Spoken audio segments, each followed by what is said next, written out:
Jim, thanks for joining us. So, SeeMore Putters has been around a while, but for people who may not be familiar with SeeMore and the technology behind it and the alignment idea behind it, can you reintroduce them to that concept?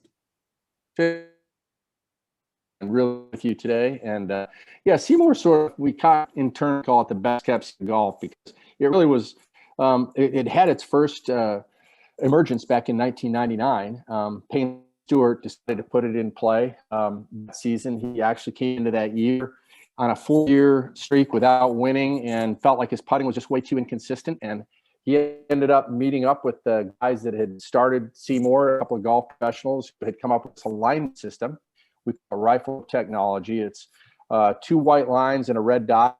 And some of the white lines now, even in some of our models, are a little bit more stealthy, but it's 2 lines that you'll use to frame the shaft.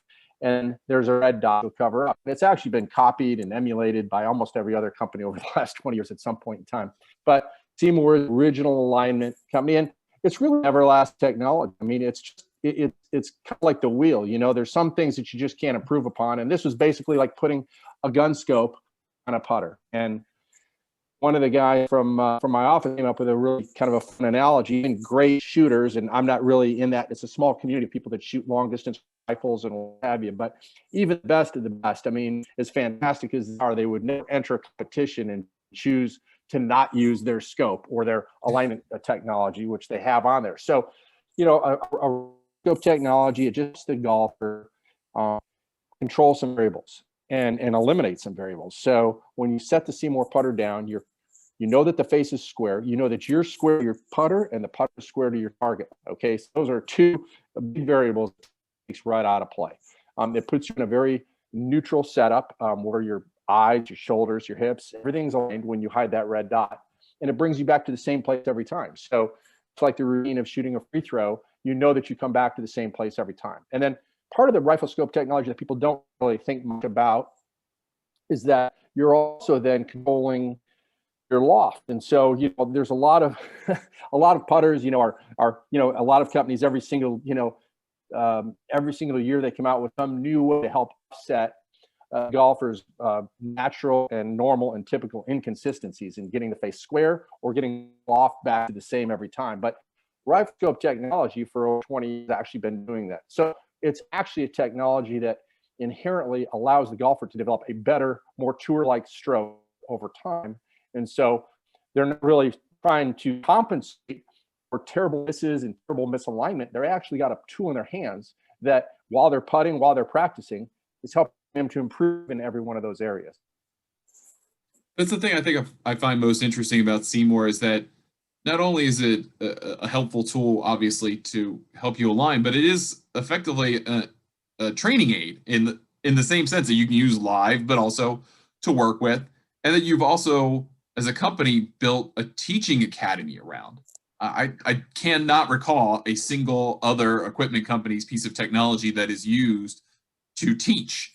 So, where is the SeeMore Putting Academy at now? And is there anything that's really changed in that message over the 30 years basically that SeeMore has been using this technology?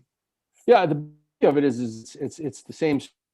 And you know, we know that golfers have to have new toys, and so many golfers that are in love with their SeeMore putter. You know, my original feeling is that, wow, the downside is that they love it so much they're never going to buy another putter, but they actually will just keep adding to the collection. You know, within a SeeMore, I'm not saying they're never going to buy another brand putter, but people that love SeeMore putters will continue to ban because sometimes they like blade, sometimes mallet.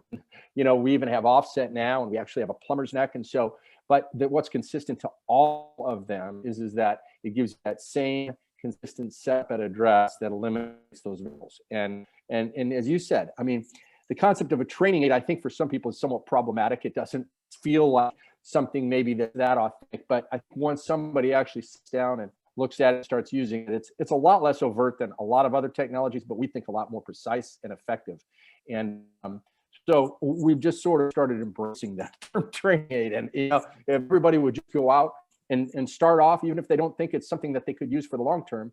We have seen many tour players over the years use a SeeMore putter even when they're on contract with other companies, to go back to help themselves kind of get recalibrated. So it has been used training aid, and players that use it in play are feel they're a little bit smarter because they actually can train with something that they can use out there on the golf course. I get the sense that, and you talked about this earlier, you're trying to take the variables out of putting. I mean, there are only so many things that you can do with a piece of equipment to set someone up for success. You still have to be the archer. You're providing the arrow that's well calibrated, right? But yeah, is that in and of itself helpful? Because then even if you're not necessarily the kind of golfer who lines up exactly the same way the right, the SeeMore marker wants you to line up, maybe you have a little bit of a forward press, maybe you have maybe something a little bit different about your stroke, but still you can use that as a guide again to get you to a place where, all right, well, if you're missing out on the toe, or you're missing out on the heel, or you're leaving the face open, then you can correct for that, and you're not necessarily just dialed into one style of stroke.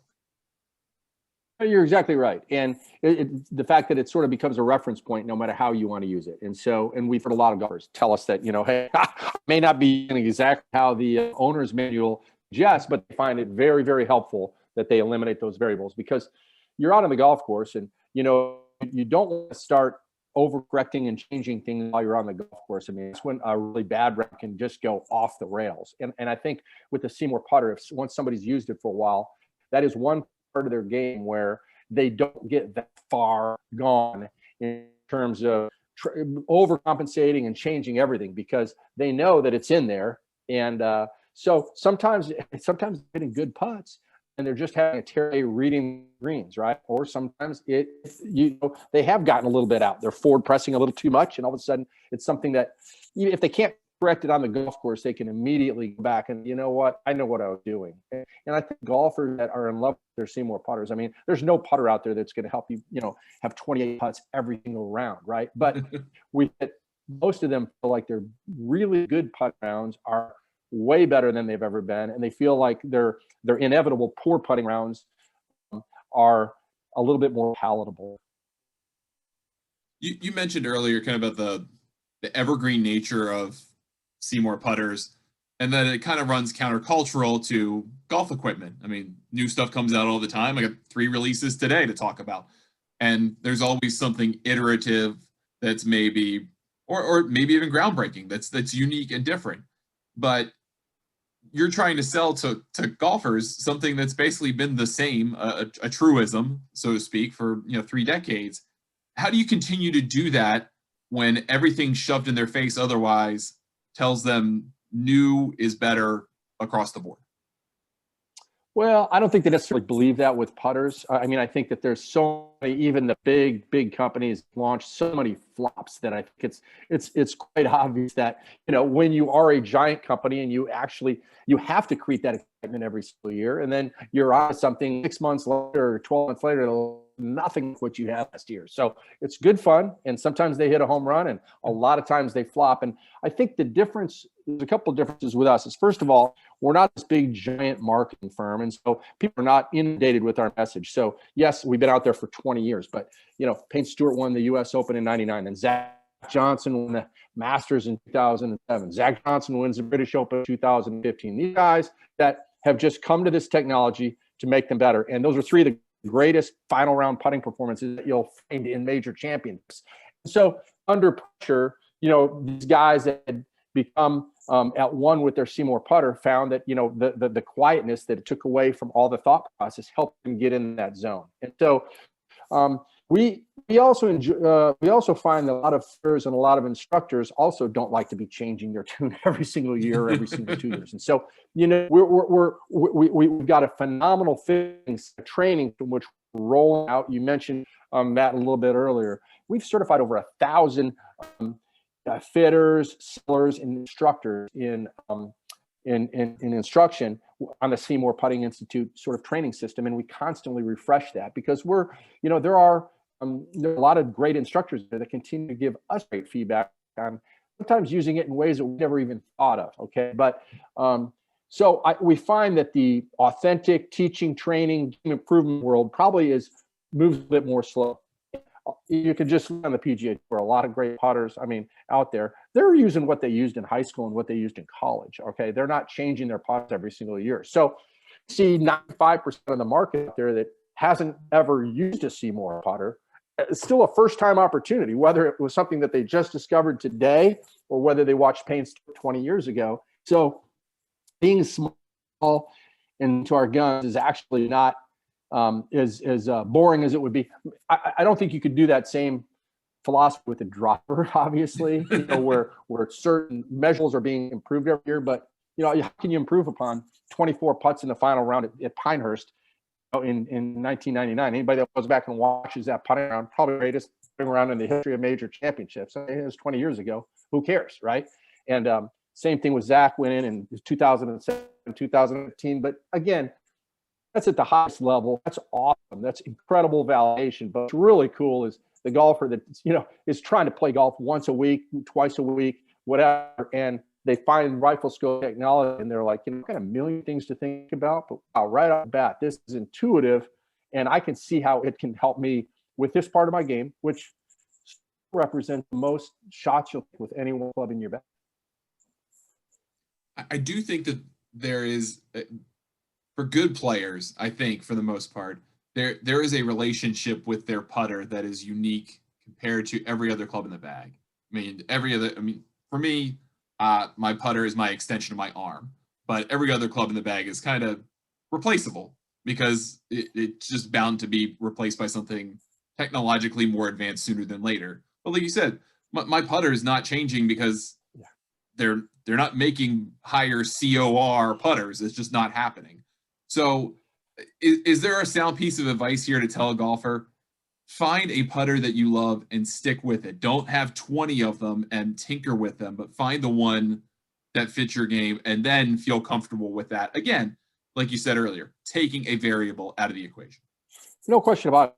Look at Tiger Woods, look at just some of the great, the Steve Kerrs of the world, and, the Brad Faxes and the Zach Johnsons and the Paynes, you look at guys that are phenomenal putters, and they become, you said it sort of become one, like it's sort of an extension of the arm. And I think when good golfers do talk about the putter, they talk about a relationship. It's almost talked about in the terms of a marriage. No other club is talked about that way. As you said, things expendable except a great putter. And I would just encourage golfers to get fit, to work with somebody that also has passion for helping them improve that part of the game.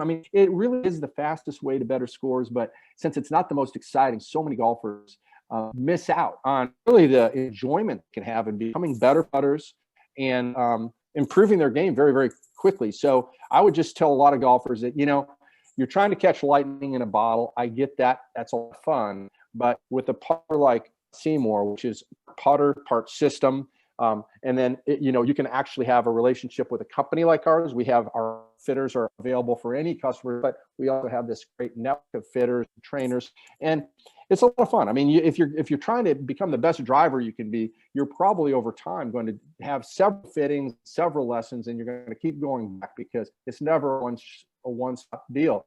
But most golfers have never even taken a putting lesson. Most golfers just sort of feel like it's been self-serve, self-fit, and it doesn't feel as disastrous when you're that bad, when you're a putter. All adds up if you start keeping your stats, but you never feel you don't have the embarrassment of not being able to get off the tee or not being able to get out of the sand, blade wedges, right? When your putts just sort of take it in stride, but you can become better. All right, get you out here on this.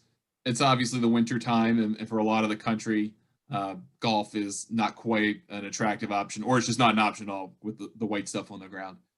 What is something that a golfer can do in their home, maybe in their basement, in their office, in between Zooms like this one? What's something that they can do to make their stroke more consistent so that when golf season comes, they're ready to roll it well? Well, again, one sort of backwards plug, again, back to SeeMore is, there was a time not long ago, you were probably writing about belly putters. And, belly putters were sort of anchored right at the sternum, and the golfer would stand up nice and comfortable and just sort of let the putter remain anchored to that one point, and the putter would just hang on this very subtle, natural arc that was so the head stayed absolutely equidistant from that anchored point at all times. It would rotate slightly up and in. It would swing back down square, and it would come back up and in, right? And a SeeMore putter essentially is a non-anchored way to go back and help the golfer recreate that. I mean, when you're hiding red dot, you're essentially, if you look at it, you would do this in training, but you wouldn't do it while you're playing. But the red dot would be hidden at all times during a perfect anchored belly type stroke. So in the off season, one thing I would do for any golfer is just start by taking a putter up in front of a big mirror and understand what you look like when you putt, because there's a lot of golfers that are trying a lot of different things which have a lot of variables involved. The forward press, big variable. I mean, when you forward press, and then all of a sudden, if that forward press is not the same every single time, because you don't have any kind of a calibration, right? You've changed the face angle, you've changed the loft. You're not going to get the same response with the same stroke just because of that. And that's why Payne Stewart originally shifted to the SeeMore putter, because he felt like on every single putt, he felt his full press was not under control. And he felt like then he'd start changing his feet, he'd start changing his eyes, he'd start pushing it forward, he'd pull it back. And so for a guy like Payne Stewart, he made the change and became the #1 putter on tour, as well as winning the US Open with the greatest putting performance ever. So I would start off by just sort of, hey, what do I look like when I'm putting? Does this look like it's comfortable, repeatable? If I was shooting a free throw or something else that I'm really comfortable doing, would this be the way that I would do it? And I would go from there. Jim, thank you so much for taking the time to talk to us. We appreciate it. Hope things continue to go well down in Nashville. And thanks for spending some time talking about SeeMore putters with us. Look forward to staying and trying. Really appreciate it.